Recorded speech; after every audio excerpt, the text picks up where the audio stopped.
All right. We are back. I am back anyway. Raising up my desk a smidge. I'm not even cutting that out. I am back on the mic. I am here. The podcast is now recording. I just want to give a shout out to some friends of mine. I just really appreciate my friends that are listening and let me know that they are listening and let me know that they do not appreciate when I skip an episode. And I'm going to just tell y'all, I don't miss it when I'm not on the mic. So complain all you want. I like knowing that y'all are listening. So hello, Raymond, Dr. Raymond. Hello, Audra, host of Between the Reads and Staying on Code podcasts. Yesterday I started a fury in our Discord chat because I said she was short. I didn't mean to start nothing. I'm just saying I'm short and Audra is shorter than I am. And so that don't tell you how short Audra is. She has tall person energy. She comes across like a tall woman and she is not. Tiny dynamo. Hello, Jessica. Hello, Robert. Robert did send me a message to be like, I always listen, and I always appreciate that. Hello, Robert. Hello, everybody who is listening. Welcome back to the Bookcast. This is my platform for sharing short fiction and updates on what I'm reading and writing. This is episode 58. I am D.L. White. I am an author of contemporary Southern and romantic fiction novels featuring Black men and women. I am also a big fan of books, so we usually begin with a book report, and then we talk about writing. I am currently working on a little dessert project, which I will talk about a little bit during the writing update. I would love your support of this podcast. This is a one-woman self-funded show. Running a podcast is not free, in case you're wondering. I mean, it can be, but I'm picky. Anyway, if you love what I'm doing here and you would like to support it, head to my support site. It's buymeacoffee.com/books by D.L. White. There you can offer a one-time or recurring monthly gift. I am already most grateful for it. I have an in with an audiobook narrator. And so that might be something going on for 2025, maybe late 2025. But first, Mama needs funds. So I covet your support and your additional gifting of this podcast. The other way you can support is to buy the books. Talk about the books. Books by dlwhite.com/books has all of the good stuff. Select titles are available in ebook, print, and audio directly from me. Now, I say this every week, but I'm going to keep saying because it's important. Buying direct puts the money directly into my pocket almost right away instead of waiting 60 days for me to get paid. So that means there's no middleman, virtually no middleman taking a percentage of the retail price. Like I've said before, Amazon takes 30 to 70% depending on how much your book is priced. Draft to Digital takes, I think, 10% off of, I think, the 70% that retailers charge. So it's definitely not free to be an author. They definitely take their cut. If you prefer to buy the books retail, ain't no shame in your game. Like I say all the time, my books are not for sale anywhere I don't want them to be. If you're getting them for free and they're not from me and I haven't been talking about it, it's probably a, what do they call it? A pirated? Yeah, if you're getting it off of a site and you ain't paid for it and I'm not talking about it and it's not a major retailer, it's probably a pirated copy. Please don't do that. It is hard enough to publish books out here than for people to be getting them for free. You can always get them at the library. You can always get them at Scribd or Kobo Plus for a low monthly rate. All the books you can shove into your face.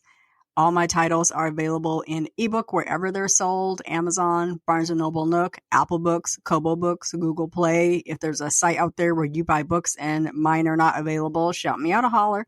I'll try to get them up there. I want to be widely available. That's why I don't sell only at Amazon or only at Kobo.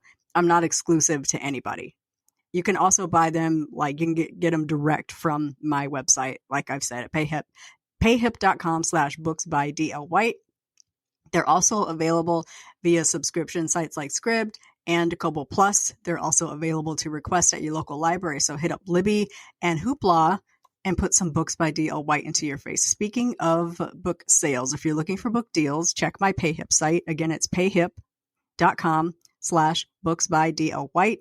The announcement bar up top is a blog post that I'm trying to update that with the free or discount events that I'm running.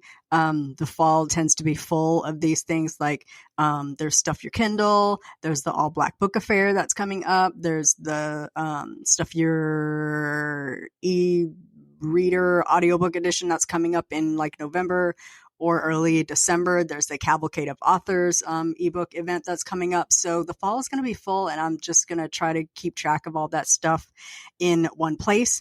Leslie's Curl and Dye audio is on sale this quarter. So if you don't have it, you can snatch it up for only 99 cents. It's regularly like $12.99, $8.99. I don't know. I keep changing the price on it depending on the market and demands for it, but it's typically way more than 99 cents. You can grab it at Chirp. Tap the link there. You can pick it up at select retail sites. It is not on sale in my store. So it is purposely on sale through Findaway Voices. I think it's Chirp, Spotify, Barnes & Noble, Apple Books. I think those are the spots you can get it on sale. If you do not own Curl and Dye in audio, you can snatch it up for 99 cents. I've also set Hey Lover as a free book because I am participating in the Cavalcade of Authors event mid-month, and it's just easier to set your book for free for the month and let it ride, because Amazon is a total pain in the butt to set a book for free. So once you get it free, you just let it ride and run all your promo and then return it back to paid. Today, we will start with the book report, as always, and then we'll catch you up on life lately, where I try not to turn this into an NSYNC podcast, but I mean, I kind of can't help it. And we'll talk about my little dessert project, which is bringing me so much joy, and that's very important to me at this time in my life. Today is Saturday, October 7th, 2023. It is 8:42 a.m. It is sunny and 55 degrees with a high of 7 in the ATL. I have a mic and I am ready to dig in, but first, let's have some coffee.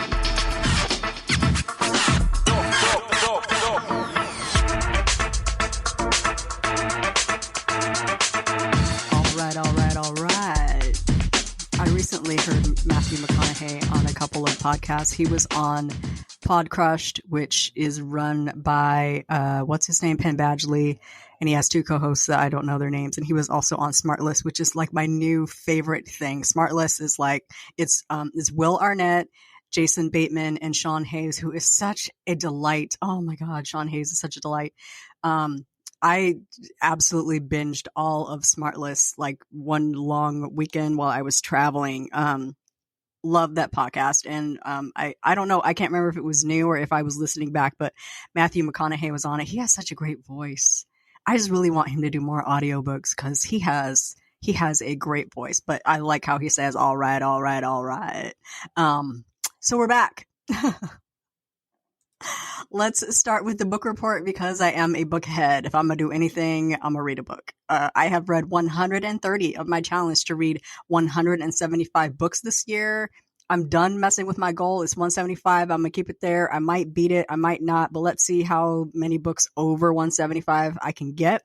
I am 3 books behind. Oh my God, I'm 3 books behind. On my Goodreads challenge, I've had a lot of travel and multi-day meetings, and that really cuts into my writing time because I spend a lot of time like listening to books while I'm working or reading on my lunch break, or I get up in the morning and I might read some before I go to work, but before I start working. But if I have to go into the office, I have to get up and shower and, get dressed in real clothes and wash out my coffee mug and fill up my water bottle and schlep my way into work when I would normally be reading during that time. So it cuts down on my reading time, but no doubt, we're going to work it out. I want to be caught up by the end of the week. And so I have some books I want to dig into. This week I read 4 books, which was really, really good. I read Boyfriend for Hire and Fiancé for Hire, which are part of the 3-book series, the Men for Hire series. The third book is, I forget what the name of it is, Something for Hire by Reese Ryan. I love Reese. I've been saving this one for last. I'm going to get to that one probably later day or tomorrow. I need to put it on my reading list, actually. Hold, please. Date for Hire by Reese Ryan. I am adding that to my reading list because I'm gonna be on that probably tomorrow. She's always such a good Sunday afternoon read for me. Like, her books are just so good. I read the first 2, Boyfriend for Hire, Fiancé for Hire. Boyfriend for Hire is by Delaney Diamond, who is a fave. Fiancé for Hire is by Sharon C. Cooper, also a fave. I always really enjoyed them. Those were like automatic. And then I read One Last Kill, which is the Tracy Crosswhite number 10 by Robert Dugoni. This was pretty good. It's like standard Dugoni. It's like when I read Karen Slaughter, I'm like, yep, that's a Karen Slaughter book. This is a Robert Dugoni book. I'm ready for some changes to happen in the Tracy Crosswhite series. Robert does say the series is going to continue, but I'm tired of her fighting with her superior, with her captain, Nolasco. I do see like some tension happening between her and her chief Weber. Yeah, I'm hoping for more developments there, but I'm really enjoying the series. You can tell I'm like really into it when I'm like analyzing what's happened and what's going to happen, and yeah, I'm really enjoying it. So that was book number 10. No idea when book 11 is coming out because book number 10 just came out, but I got my head up for it. And then I listened to a book called Motive by Pamela Kelley. It's part of a Waverly Beach mystery series.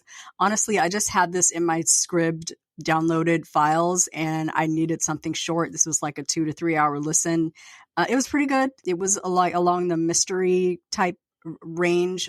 She has like a long series set at the beach or something like that. I don't know. I just kind of just wanted to try her out and I had downloaded this one. So it was pretty good. As far as reading, it's October. And so the girls are doing spooky books, but I don't really do spooky. I don't like those genres really. I can't a lot of them lean into paranormal and magical realism and speculative fiction, and my brain can't process that. I get frustrated. I don't understand like why, why, and the answer is magic, spirits, the occult, and why.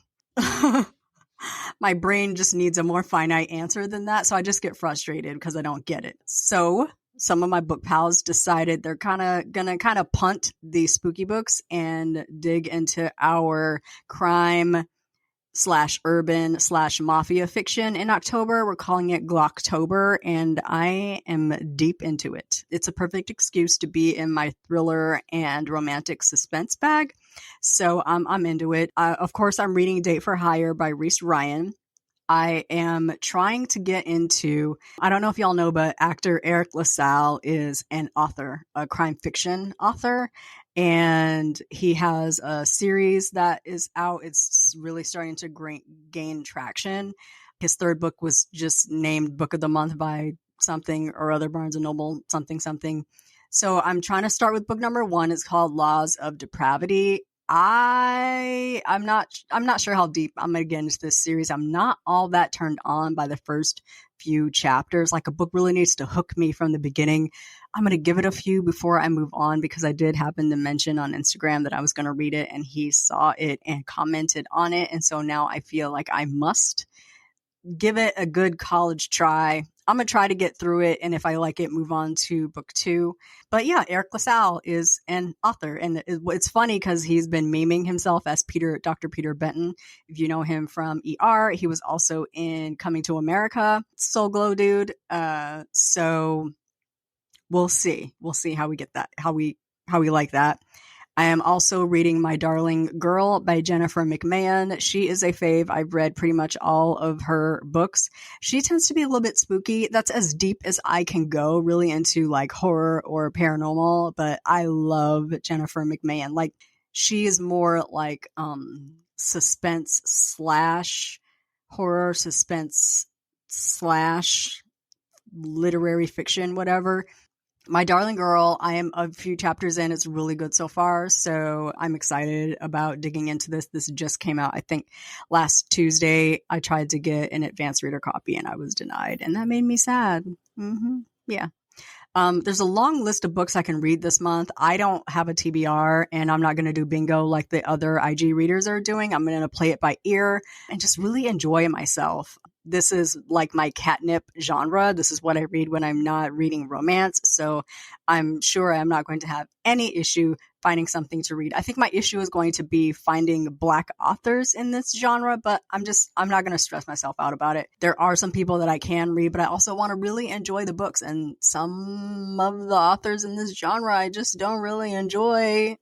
I have to really enjoy the writing. Speaking of enjoying myself, that leads me into the writing update. I'm going to go off script for a little bit, so excuse any rambles, but I want to talk a little bit about my dessert project. So as of yesterday, I had sold about 113 copies of my new release, Elysium, a Black Diamond Vacation Romance. I had a great conversation with A.K, who is my editor. She gave me a lot of levity about this book and made me feel good about this book. And a lot of people have said, like, your worth as an author is not dependent on how many people buy the book, what your sales are, popularity, or anything like that. Elysium is probably my most perfect book.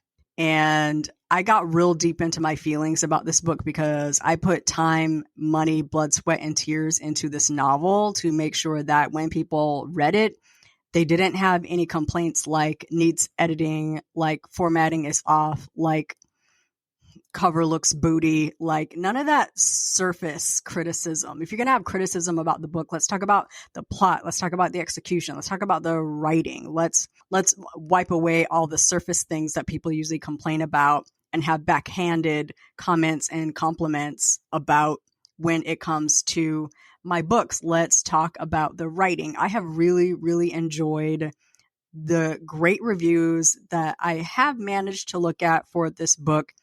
People that just dig the story. They like the writing. They like the story. They like the premise. They like the characters. They like the setting. Like Black Diamond is goals.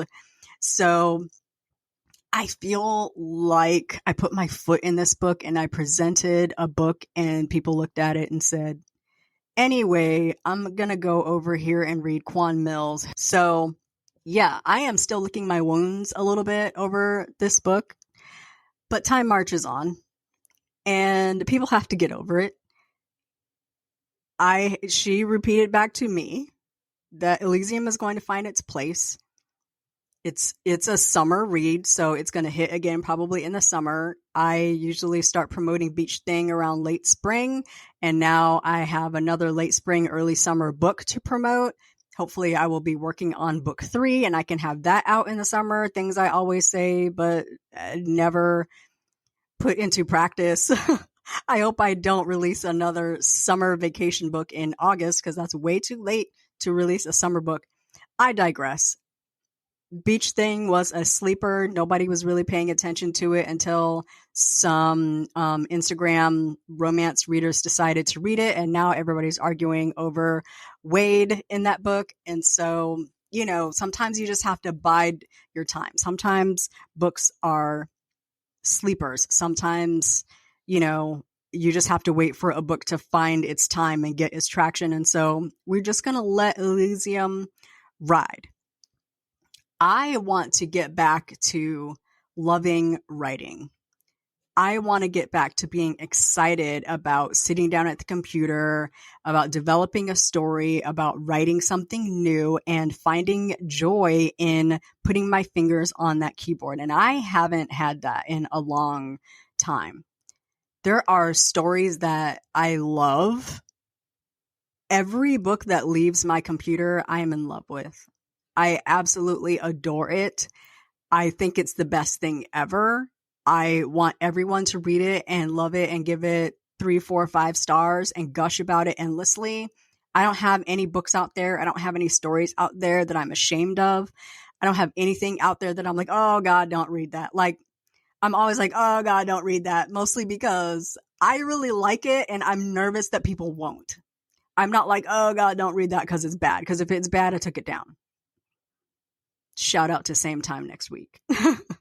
It was bad. So I don't have that feeling unless my writing is purely for me and purely for enjoyment. When I am worried about how much it's going to sell and how much money I spent putting it out and how perfect I made it and it just didn't hit, that depresses me. That's not writing for enjoyment. So I'm dipping back into my fanfic bag. Yeah. Mm-hmm. So your girl is back in her Miss M era, which is my username at the fanfiction archive that I own and operate over at NSYNC Fiction. By the way, have you seen that my boys are still awesome? Even after a 20 plus year break, I just love them. I just love them. This is not an NSYNC podcast.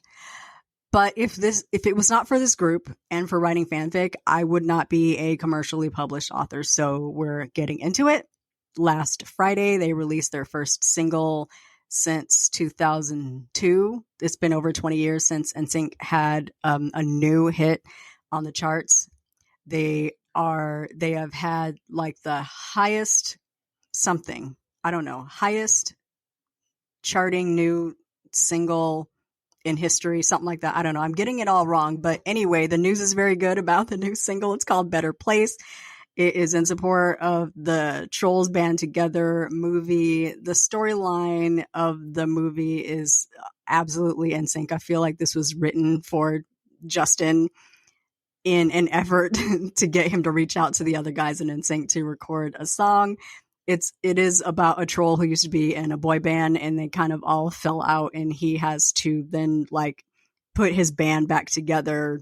So the song released last Friday. It's been very steadily climbing the charts. It entered top 40 and AC at like 55 and it just has been climbing. The fans are very excited. The group can't really promote the song because most of them are members of the Screen Actors Guild and SAG-AFTRA is on strike. So they can't promote the movie. They can't promote the song really because it's tied to the movie. So basically it's been the fans mostly promoting the song. And let me tell you, the fans understood the assignment.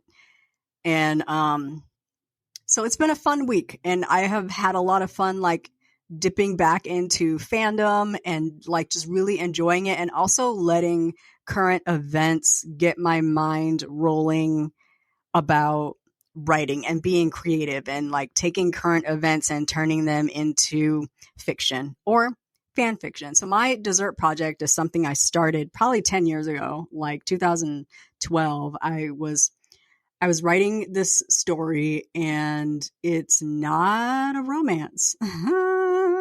It's thriller-ish.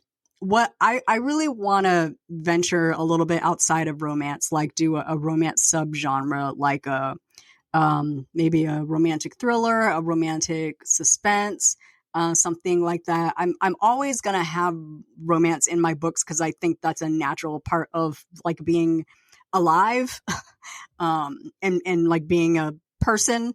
But I want to branch out a little bit. I won't say that I'm getting bored with romance, but I'm tired. I'm tired. I don't want to write the same thing over and over. And I feel like I'm just getting to a point where I am just writing the same story over and over. I'm not that girl. I'm not like, I can write a lot of the same, but I need to take a break and I need to venture into something new. I need something exciting. I need something that's like gonna like challenge me and get my brain moving in a different direction. And the other day I was sitting, we have a private Discord chat for the authors that write fan fiction that are part of the archive. I've been so pleased with how many authors have come back to post stories, especially since like all this started on JC's birthday. On JC's birthday, Justin posted just like a little 7-second snippet of them two in the studio. Like they haven't really been seen together in many, many years, and they haven't been in the studio together since NSYNC, really. Like I think Justin helped JC with his album that released in 2004, but it's been it's been many, many years. So that kind of started a little flurry, a little spark that built into a flame, which we now know it was a surprise that NSYNC had reunited, and they had recorded a song for this Trolls movie, and they were supposed to be able to fully promote it, but they can't because of the SAG strike, etc. So I forgot where I was going with that, but I had a story. I was sitting talking to the writers in Discord, and we're kind of talking about projects that we want to write for the upcoming challenge. We write challenges, as I've said before, based around birthdays of the members of NSYNC. Our next challenge starts October 17th, which is Chris Kirkpatrick's birthday. He is the founder of NSYNC. If it wasn't for Chris, we would not have a group. He is the guy that you've always seen with the pineapple hair. He used to have braids that he would like pull up into a ponytail on top of his head, and they were multicolor, and we call him Pineapple. So I call him Fineapple because that's me. That's who I am as a person. So our next challenge is called Poptober, and Chris is a very pop, energetic person, and so the stories should pop. So fun stories, but the story that I kind of have in mind is something I started maybe 10 years ago. It's a thriller. It is a JC focused story. And one of the longest fics that I wrote was called All I Want to Do. And it's basically the fantasy of meeting a pop star and getting to know him in real life, and like trying to meld your life together as you fall in love with this person and fold your regular life into his life as a celebrity. I really enjoyed writing that story. And I think at the time I just wasn't done writing JC and Serena. And so I had continued their story, but years into the future, and I made it into a thriller where JC has to battle an obsessed fan. And as we do, I wrote a bit and then I hit a wall and I kind of gave up on it. And I don't like to have unfinished stories up on the archive. And so I saved what I had and then I deleted it. And 10 years later, I'm sitting in the Discord with my other, my writer pals from the archive. And I was like, a million years ago, I started writing this story. So I'm telling them the story and they're like, oh my God, I need it. Are you writing it? Are you going to finish it? I'm like, in my mind, I'm like, I feel like I want to work on that story, maybe for Poptober. So I am digging through my Google Docs. It's not in my Google Docs. It's not in my email. I have had like 3 computers since I wrote that story. So like there's no telling where it's at. I asked my beta. She doesn't have it. So I am like trying to remember where I saved this. And I have an old, like 2003, 2005 Dell computer that I used to write on before I moved over to Mac so that I could use Vellum and Scrivener. And I said, let me dig up that Dell and see if it will start up. So y'all, she's on her last leg. This computer is old. Like the keyboard doesn't work, the screen doesn't work. So I connected it to my external keyboard and my external screen, and it took like almost an hour, but I was able to get on Wi-Fi and open it up. And I look at my documents, and the first thing I see is this story that I forgot about. This one and another one that I had started that I forgot about. And so then the next trick was getting it off the Dell and into like my new computer. And so I had to update Chrome so I could log into email so I could send it to myself. it was an ordeal. It took all afternoon, but I was able to break into my old computer and pull out that old document, pull it into Dabble, kind of mess with it a little bit, update it a little bit. And so I've been working on that this week, and I'm really excited. I'm excited to dig into it.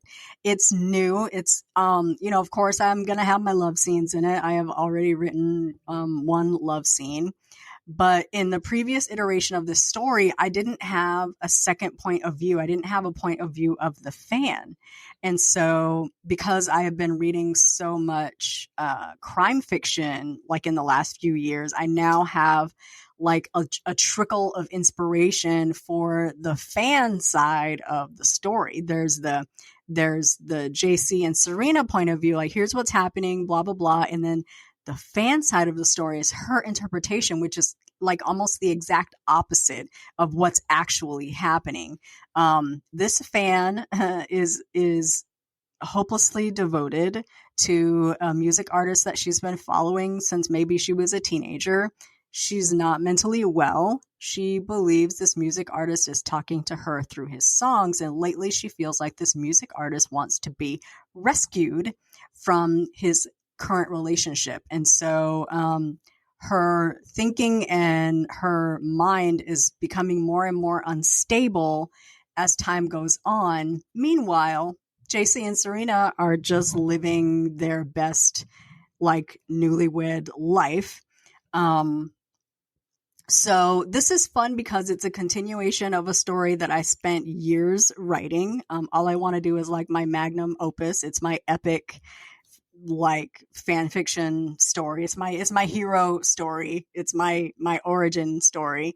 Not the first story I wrote, but certainly the longest. And I'm not going to say the best, but I really, really, really enjoyed writing that story. So it lets me continue that story, but give it a little twist.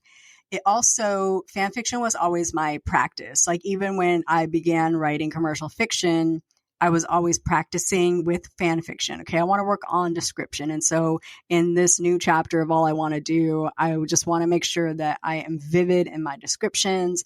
Okay, I want to work on dialogue. So in this next chapter of All I Want to Do, I want to make sure my dialogue is on point. If I can't hear the character saying it in my mind, it doesn't go on the page. And so a lot of what I feel like I do well in commercial fiction came from practicing with fanfic.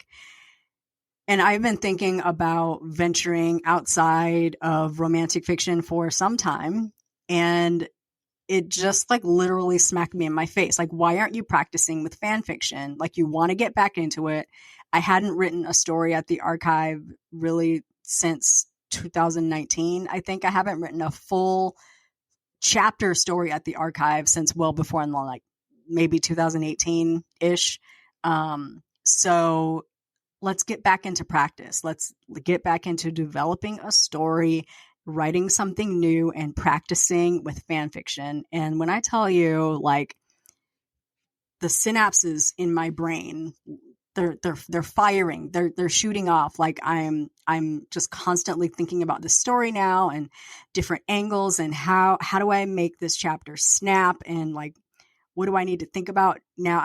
I'm excited about writing again. And I'm excited about it because this is not a thing that can be sold. I am not thinking about it needs to be this and I need 7.5 sex scenes because that's what readers want to see. I am not thinking about the writing being beautiful or catchy or anything like that. It doesn't have to sound like a Random House novel, which is what I always worry about when I'm writing commercial fiction. Does it sound beautiful?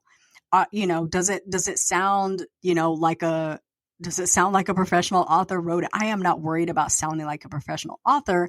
I am worried about telling a good story. And that's where it has to start for me. I have to get back to that. I have to get back to writing because I love writing the story, writing because I love bringing that out and drawing that out, and writing because it's what the people want to see. Like, fan fiction readers are just way way different from commercial fiction readers. I feel like commercial fiction readers open a book and they want to be critical. They want to complain about something. And so they're reading, looking for something to complain about, which isn't a slight to any of my readers or anything. I just feel like it's just a different attitude. Fan fiction readers read it and to enjoy. They want to enjoy it, and they're just so excited for anything new. In a perfect world, they give feedback and they're very excited. Oh, when's the next chapter? And because it's serial, you bring them along with the story. So what I want to do with this is the challenge starts October 17th. So I want to begin posting the story on October 17th and kind of drag it out, posting like every few days, a few chapters. But I definitely want to stay ahead of the story. I would love to have it done before we even start Poptober, but that's probably not going to happen. In order for it to be a part of the challenge, the story has to be complete by the end of the challenge. So I have to be done writing by November 17th. I want to say that's not going to be a problem, but I did send what I have so far over to my beta because I need to think in terms of story structure and how this plays out and kind of plot things out because I'm not really a plotter. But I want to see where I am, where I need to go, and then how I need to get there. I think this is going to be about 20 chapters. I usually aim for about 20, 22 chapters, but we'll see what happens. And bouncing back between point of view between my hero and heroine and then the antagonist. I have an actual antagonist in this book. So I would love to read some craft books on writing thrillers and mysteries, but I also just want to have fun with it. Like I don't want to get all like deep and educational into it. I just want to have fun writing it and then go back into the mechanics and all that kind of stuff. So that's where I'm at with my writing. Once I finish this, I might dip into something short to have like a little holiday short for the year, but it really depends on when I finish this and how burnt out I am. I may not have a short for this year, and I'm just not gonna worry about it because it's like me and 89 people, and so 89 people might get a January short. You know what I'm saying? But I am so thankful for those 89 people. So I am excited. I will, of course, continue to update. I know y'all don't read fan fiction and you don't care about instant fiction, especially since these characters are white. It's just kind of how it works out. This is my practice, and I really want to practice writing, stepping a little bit outside of romance and not getting so deep into the relationship. But that external conflict has to be strong. It has to really drive the story, and it has to like bring motivation in for these, for these characters to act around. So I am very, very excited. In my brain, I know how this ends. And so I have to get from where I am to where it ends in a logical manner where it doesn't drag. I'm very much looking forward to that. I have a write-in tonight with the writers from the archive. So I am hoping to dig a little bit into the plot and get some ideas, and we'll do a little bit of chat and a little bit of writing. So it's going to be fun, and I this is something that I really need right now. I need some joy, and this brings me joy. The music brings me joy. The fandom brings me joy. The writing brings me joy, and having that kind of camaraderie with the other writers that understand also brings me joy. Fall and winter are really difficult times for me emotionally. I do suffer from seasonal affective disorder, and I already feel like my mood dipping down into the doldrums. So sunlight is important. Finding joy in things is important. And Sync could not have reunited at a better time for me personally. So I'm just going to really enjoy this time and not worry about what I'm selling and not worry about writing, something to sell and not worrying about my, my author bank account, which I frequently have to supplement with my own money. I'm just gonna write it and ride it and see where it takes me. I will, of course, keep everybody posted on how that's going. And if you are interested in NSYNC fiction, I will definitely link you up if you want to read it. That concludes the writing update. A couple of shout outs. Kennedy Ryan, recently I did a cover reveal on my blog like yesterday. I did a cover reveal on my blog for her March 2024 release called This Could Be Us. This is the follow up to Before I Let Go. Roll on by the blog if you're interested in reading the blurb. I also linked to a sneak peek that I think is in Cosmopolitan magazine. So fun. Check it out. It's booksbydlwhite.com/blog. I just love me some Kennedy Ryan. She is an absolute delight. Another shout out to my good friend Danielle Allen. She has a June 2024 release coming. It's her first traditionally published novel. It's called Curvy Girl Summer. The cover looks so cute. So cute. And I am looking forward to reading it. It's coming through Macmillan. Pre-orders are open. Head to authorDanielleAllen.com/curvy-girl-summer. Snatch it up. I am very much looking forward to reading this. I just adore Danielle. She is truly deserving. She has put in her time and paid her dues. I'm very excited. So look out for those, as well as there's a lot of stuff going on. So watch the blog, watch my Twitter, watch my Instagram. I'll be talking about all of it, and I'll share what I can as I get it. That brings us to the end of today's episode. Thank you so much for joining me for another episode of the Bookcast. I will be back next week, Dr. Raymond, Audra, Jessica, Robert. I'll be back with a reading update, and I hope a writing update. Please enjoy this weekend. Have a superlative week, and we'll chat again soon.